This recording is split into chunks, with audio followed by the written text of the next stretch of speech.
Big boss ജനത്തിന് എന്ത് message ആണ് നൽകുന്നത്, ഇതുകൊണ്ട് ജനത്തിന് കിട്ടുന്നത് എന്നുള്ളത് ഒരുപാട് പേർ പല രീതിയിൽ ചർച്ച ചെയ്തിട്ടുള്ള ഒരു വിഷയമാണ്. ഇപ്പൊ ഈ കഴിഞ്ഞ സീസൺ 6 നിന്നും സീസൺ 7 എത്തിയപ്പോൾ ഉണ്ടായ മാറ്റം നമ്മൾ കണ്ടതാണ്. നിലവാരം തീരെ ഇല്ലാത്ത മത്സരാർത്ഥികൾ വന്നിട്ട് ഒരു എൻറ്റയർ സീസണെ മൊത്തം മോശമാക്കിയ കാഴ്ചയാണ് നമ്മൾ കണ്ടത്. എനിക്ക് തോന്നുന്നു ഇപ്പോ ഏകദേശം 70 ദിവസം കഴിഞ്ഞിട്ടും അതിന്റെ കറക്റ്റ് താളത്തിനൊത്ത് അവിടെയുള്ള മത്സരാർത്ഥികൾക്ക് എത്താൻ കഴിയുന്നില്ല എന്നുള്ളത് ഒരു വസ്തുതയായിട്ടുള്ള കാര്യമാണ്. കാരണം സീസൺ 7 വന്നപ്പോൾ നമ്മൾ തുടക്കമേ കാണുന്നത് അവിടുത്തെ ടാസ്കുകൾ എങ്ങനെ കുളമാക്കാം എന്ന് പ്രത്യേക PhD എടുത്ത രീതിയിലാണ് അവിടെയുള്ള ആളുകൾ പ്രവർത്തിച്ചുകൊണ്ടിരിക്കുന്നത്. വ്യക്തമായിട്ടുള്ള പേഴ്സണൽ ഗ്രഡ്ജ് വെച്ച് ആ വിഷയത്തെ പുതിയ സംഭവങ്ങൾ ഉണ്ടാകുമ്പോൾ അതുമായിട്ട് കണക്ട് ചെയ്ത് കൊണ്ടുപോകാൻ അവിടെയുള്ള ആളുകൾ വ്യക്തമായിട്ട് ശ്രമിക്കുന്നുണ്ട്. നമ്മൾ കാണുന്നതാണ് അനിമോൾ എന്ന് പറയുന്ന ഒരു മത്സരാർത്ഥിയുടെ ഗെയിം പാറ്റേൺ. തുടക്കം മുതൽ ഏറ്റവും കൂടുതൽ കണ്ടന്റുകൾ എന്ന് പുറത്തുള്ള PR ഇനി വന്നു കൂടിയ PR ആണോ പൈസ കൊടുത്തുണ്ടാക്കിയ PR ആണോ എന്നൊന്നും എനിക്ക് വ്യക്തമായിട്ട് അറിയാത്തതുകൊണ്ട് ഞാൻ ആ വിഷയത്തിലേക്ക് കടക്കുന്നില്ല. പക്ഷെ ഒരു കാര്യം കൃത്യമാണ്, എവിടെയോ ഇരുന്ന് ആരോ ഒരു ചരട് വലിക്കുന്നുണ്ട്. കാരണം ഒരു തരത്തിലും ഗെയിമുമായി ബന്ധപ്പെട്ട് അനിമോൾ ഹൗസിനകത്ത് ഒന്നും ചെയ്യുന്നില്ല. പക്ഷേ ജനത്തിലേക്ക് എത്തിക്കേണ്ട നെഗറ്റീവ് ആയിട്ടുള്ള കണ്ടന്റുകളെ അതേ രീതിയിൽ അനിമോൾ എത്തിക്കുന്നുമുണ്ട്. സദാചാരം വിളമ്പുക, മറ്റൊരാളുടെ മേലെ ആരോപണങ്ങളുടെ വർഷം, തീ വർഷം എന്നൊക്കെ വേണമെങ്കിൽ നമുക്ക് പറയാം. അമ്മാതിരി ഒരാളെ ടാർഗറ്റ് ചെയ്തുകൊണ്ട് അയാൾക്കെതിരെ ആരോപണങ്ങൾ ഉന്നയിക്കുന്ന ആരോപണങ്ങൾ പുറത്തുള്ള അദ്ദേഹത്തിന്റെ ജീവിതത്തെ പോലും ബാധിക്കുന്ന തരത്തിലുള്ള ആരോപണങ്ങളാണ് എപ്പോഴും ഉന്നയിച്ചിട്ടുള്ളത്. അത് ജിസേൽ ആര്യൻ വിഷയത്തിൽ നമ്മൾ കണ്ടതാണ്, അക്ബറിന്റെ വിഷയവുമായി നമ്മൾ ബന്ധപ്പെട്ട് കണ്ടതാണ്. അതുപോലെ തന്നെ ഒരു വിഷയം ഉണ്ടാകുമ്പോൾ അത് പുറത്തുള്ളവർ പറയുന്നത് അനിമോൾ ഭയങ്കര കുഞ്ഞു കുട്ടിയാണ്, അല്ലെങ്കിൽ പെട്ടെന്ന് പൊട്ടിത്തെറിക്കുന്ന കുട്ടിയാണ്, അതുകൊണ്ടാണ് അങ്ങനെ പറയുന്നത്. അതൊരു കുട്ടിത്തമായിട്ട് എനിക്ക് തോന്നിയിട്ടില്ല. പറയുന്ന കാര്യങ്ങളെല്ലാം തന്നെ കുറിക്ക് കൊള്ളുന്ന മറുപടിയായിട്ടാണ് പറഞ്ഞിട്ടുള്ളത്. കാരണം ഒരാളുടെ മോശം, അതായത് അയാൾ തെറ്റായ രീതിയിലാണ് തങ്ങളെ നോക്കുന്നതെന്ന് പറയുന്നതിന്റെ അർത്ഥം എന്താണ്, അത് ഏതൊക്കെ തലത്തിലായിരിക്കും പുറത്തേക്ക് എത്തുക? നമ്മൾ അക്ബറിന്റെ തുടക്കത്തിലുണ്ടായ ഒരു വിഷയമാണ്. ഞാൻ ഈ വിഷയം ഇവിടെ ചേർക്കാനുള്ള കാരണം, ഇന്നലത്തെ ഒരു ടാസ്കുമായി ബന്ധപ്പെട്ട് അക്ബർ ബസ്സിൽ നിൽക്കുന്ന ആളുകളെ പോലെ പെരുമാറുന്നു എന്നാണ് അനിമോൾ പറഞ്ഞത്. എന്തർത്ഥത്തിലാണ് അത് അനിമോൾ പറഞ്ഞത്? അതിന്റെ പോസിറ്റീവ് വശം ഉദ്ദേശിച്ചുകൊണ്ടാണോ നെഗറ്റീവ് വശം ഉദ്ദേശിച്ചുകൊണ്ടാണോ അനിമോൾ അങ്ങനെ പറഞ്ഞത്? നമുക്ക് എല്ലാവർക്കും അറിയാം, ബസ്സിനകത്തുണ്ടാവുന്ന സ്ത്രീകൾക്ക് ഉണ്ടാവുന്ന ബുദ്ധിമുട്ടുകളെ കുറിച്ച്, അവിടെ അവർ അനുഭവിക്കുന്ന ശല്യങ്ങളെ കുറിച്ച് പൊതു ഇടത്തിൽ അനുഭവിക്കുന്ന ഒരു വിഷയമാണ്. പൊതുശല്യങ്ങൾ ഒരുപാടുള്ള നാട്ടിൽ ആ വിഷയം പലരും പല രീതിയിൽ ചർച്ച ചെയ്തിട്ടുണ്ട്.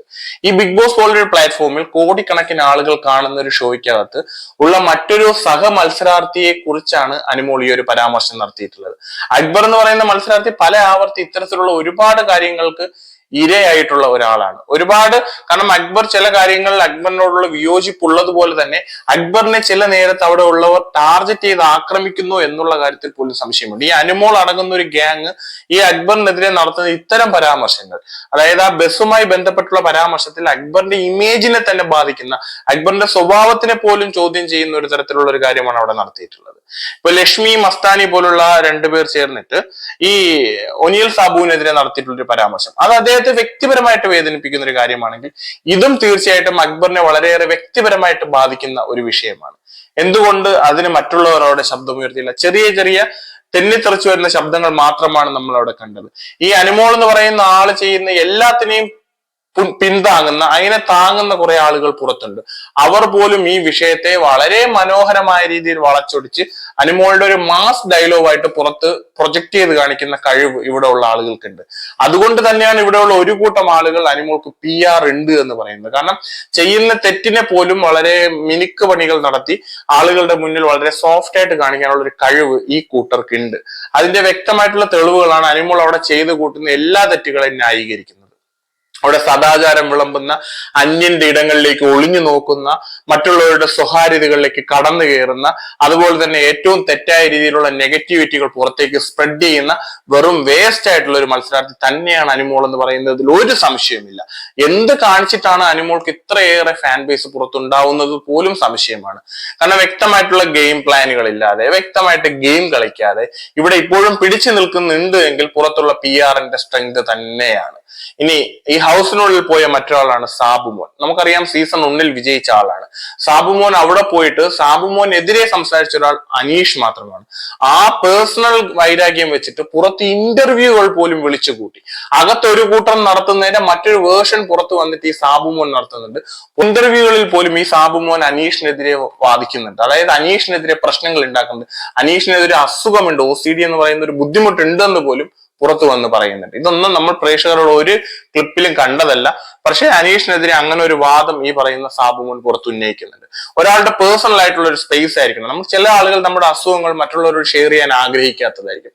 പക്ഷെ ആ വിഷയത്തേക്ക് ഒരു ഗെയിം ടൂളിലേക്ക് കൊണ്ടുവരിക, അവിടെ മത്സരം നടന്നുകൊണ്ടിരിക്കുമ്പോൾ തന്നെ ഒരു മത്സരാർത്ഥിയെ മാത്രം ടാർഗറ്റ് ചെയ്തുകൊണ്ട് സാബുമോനെ പോലൊരു സീസൺ 1 വിജയ് പുറത്തു വന്നിട്ടു പ്രയോഗിക്കുക. അദ്ദേഹത്തിനെതിരെ ഈ പറയുന്ന അനീഷിനെതിരെ മാത്രം പല സമയങ്ങളിലായി പല മീഡിയക്ക് ബൈറ്റ് കൊടുക്കുന്ന ഒരു സാബുമോനെ നമ്മൾ കാണുന്നുണ്ട്. അവിടെ നൈസായിട്ട് അനുമോളെ മൃദുവായിട്ട് തലോടുകയും ആദില നൂറ പോലുള്ളവരെ സപ്പോർട്ട് ചെയ്യുന്ന ഒരു സാബുമോനെ നമുക്ക് കാണുന്നുണ്ട്. ഫേവറിസത്തിന്റെ ഏറ്റവും പീക്ക് ലെവൽ എന്ന് വേണമെങ്കിൽ നമുക്ക് അവിടെ പറയാം.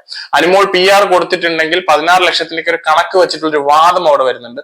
ആ 16 ലക്ഷം കയ്യിലുണ്ടെങ്കിൽ എന്തിന് ബിഗ് ബോസിൽ പോകണമെന്നാണ് സാബുമോൻ അവിടെ ചോദിച്ചത്. 16 ലക്ഷത്തിന്റെ മുകളിലാണ് ബിഗ് ബോസ് എന്ന് പറയുന്ന മത്സരത്തിന്റെ വിജയിക്ക് കിട്ടുന്ന സമ്മാനം.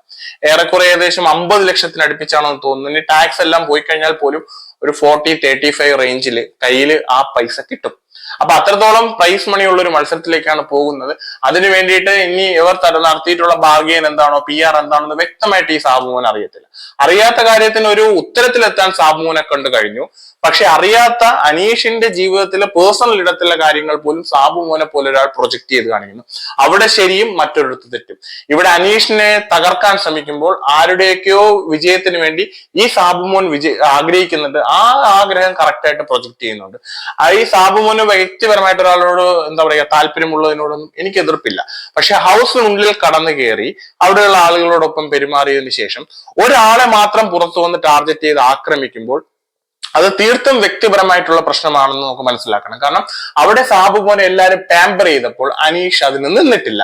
അനീഷ് ചോദിച്ച ചോദ്യത്തിൽ നിന്ന് സ്കിപ്പ് ചെയ്തു പോയ സാബുമോന്റെ പുറകെ നടന്ന് ആ ക്വസ്റ്റ്യൻ ഇനിഷ്യേറ്റ് ചെയ്ത് ഒരു ഉത്തരം കിട്ടാനാണ് ഈ അനീഷ് ശ്രമിച്ചത്. ആ ഉത്തരം കൊടുക്കാതെ അതിൽ നിന്നും ഹൗസിനുള്ളിൽ നിന്നും ഒഴിഞ്ഞു മാറിയ സാബുമോൻ അവിടെ ഒന്നും മിണ്ടാതെ പുറത്തു വന്ന് മീഡിയയുടെ മുന്നിൽ വന്നു ഇങ്ങനെ കിടന്ന് പ്രകസനം കാണിക്കുമ്പോൾ ഇവിടുത്തെ നോർമൽ മലയാളിക്ക് മനസ്സിലാവും അതിന്റെ ഉദ്ദേശവും അതിന്റെ ലക്ഷ്യവും എന്ത് എന്ന്. അതുകൊണ്ട് തന്നെ ഈ സീസൺ വളരെയേറെ അരോചകം സൃഷ്ടിക്കുന്നു. അകത്തായാലും ഇവിടെ പുറത്തു നിന്ന് അകത്ത് പോയി പുറത്തു വന്ന മറ്റു പഴയ മത്സരാർത്ഥികൾ കാണിക്കുന്ന കാര്യങ്ങളായാലും വളരെ എന്താ പറയുക സാധാരണക്കാരന് ദഹിക്കുന്ന കാര്യങ്ങളൊന്നുമല്ല. വളരെയേറെ മോശമായിട്ടുള്ള ഒരു സീസണാണ് മുന്നോട്ട് പോയിക്കൊണ്ടിരിക്കുന്ന. ടാസ്കുകളൊന്നും വളരെ കൃത്യമായിട്ട് നടത്താതെ അവിടെ പല രീതിയിൽ ഈ പറയുന്ന ഷാനവാസ് ആദില നൂറ തമ്മിലുള്ള ഒരു കോംബോ നമ്മൾ കാണുന്നുണ്ട്.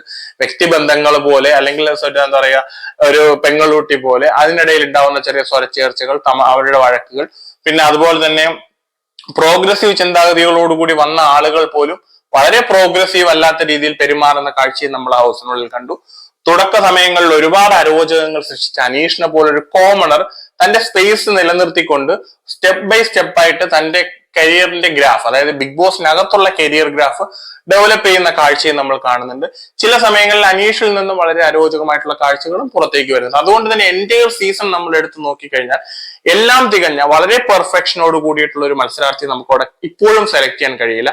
പക്ഷെ തമ്മിൽ ഭേദം തൊമ്മൻ എന്നൊക്കെ പറയുന്നത് പോലെ എനിക്ക് തോന്നുന്നു ഈ സീസണിൽ കുറച്ചെങ്കിലും ഭേദം ജനത്തിന് ഒന്ന് ഓക്കെ എന്ന് തോന്നുന്നത് എനിക്ക് തോന്നുന്നു അനീഷിനെ പോലുള്ള ഒരു മത്സരാർത്ഥി അല്ലെങ്കിൽ അക്ബറിനെ പോലുള്ള അക്ബർ തുടക്കകാലങ്ങളിൽ ഉണ്ടായിരുന്ന നെഗറ്റിവിറ്റികളിൽ നിന്നും വളരെ തന്ത്രപരമായിട്ടൊരു ഗെയിം, ഒരു ബി മെറ്റീരിയൽ എന്നൊക്കെ വേണമെങ്കിൽ വ്യക്തമായിട്ട് വിളിക്കാൻ പറ്റുന്ന ഒരാളാണ് ഈ അക്ബർ. അക്ബറിന് അവിടെ എതിരെ നടത്തിയിട്ടുള്ള അനുമോളുടെ പരാമർശങ്ങൾ നമ്മൾ പലകുറി കണ്ടതാണ്. അത് പേഴ്സണലി തന്നെ അക്ബറിനെ ആക്രമിക്കുന്നത് നമ്മൾ കണ്ടതാണ്. എന്നിട്ടും വളരെ സ്ട്രോങ് ആയിട്ട് നിൽക്കുന്ന അക്ബറിന്റെ നിലപാടുകളും അംഗീകരിക്കേണ്ടതാണ്. എന്തായാലും ബിഗ് ബോസ് സീസൺ 7 ഫൈനലിലേക്ക് എത്തുമ്പോൾ ആരാവും വിജയി എന്നുള്ളത് ഇപ്പോഴും സംശയമുന്നിൽ നിൽക്കുന്ന കാര്യമാണ്. നിങ്ങൾ യുക്തിപരമായി നിങ്ങളുടെ വോട്ടുകൾ രേഖപ്പെടുത്തുക. നിങ്ങളുടെ പേഴ്സണൽ ഇഷ്ടം മാറ്റി നിർത്തിക്കൊണ്ട് വീക്കുകളുടെ പെർഫോമൻസ് അനുസരിച്ച് നിങ്ങൾ വോട്ട് രേഖപ്പെടുത്താൻ ശ്രമിക്കുക. എന്തായാലും മറ്റു വിശേഷങ്ങളുമായി വരുന്നവരെ നിങ്ങൾക്ക് എല്ലാവർക്കും നല്ലൊരു ദിവസം ഞാൻ ആശംസിക്കുന്നു.